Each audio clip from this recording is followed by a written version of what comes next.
Cosine है। अपने देखने वालों को बताते हैं कि पाकिस्तान आज का फातेह करार पाया है। Rising star Asia cup super over मरहला पाकिस्तान को 7 रन्स का हदफ दिया गया था और पाकिस्तान ने यह हदफ बासानी हासिल कर लिया है। आज का मैच पाकिस्तान जीतने में कामयाब रहा। इससे काबिल पाकिस्तानी शाहीन की जानिब से 125 रन बनाकर 126 रन का हदफ दिया गया था और 125 रन बनाए थे बांग्लादेश की ए टीम ने, जिस पर यह मैच टाई हो गया था। और फिर अगला मरहला था सुपर ओवर का।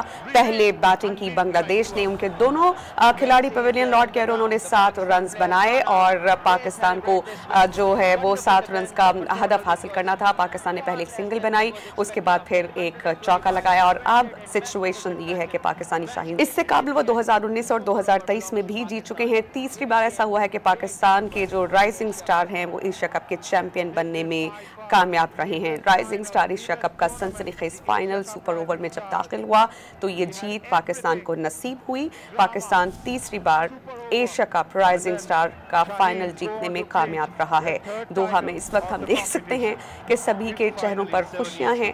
हमने देखा कि पाकिस्तानी प्लेयर्स बहुत ज़्यादा अंडर प्रेशर थे और जो शायकीन क्रिकेट हैं पाकिस्तान की जीत की दुआएं कर रहे हैं। आज इतवार का रोज़ था, छुट्टी थी और लोगों की एक सस्ती तफरीह पाकिस्तान क्रिकेट का मैच देखना ही होता है। पहले T20 मैच पाकिस्तान ने जीता और अब आप देख सकते हैं कि आज का match rising star Asia cup, इसका चैंपियन पाकिस्तान बन चुका है। पाकिस्तान ये मैच भी जीत चुका है। सुपर ओवर मरहले में दाखिल होने के बाद भी जीत पाकिस्तान को नसीब हुई। ये बहुत ज़्यादा खुश आइंद बात है।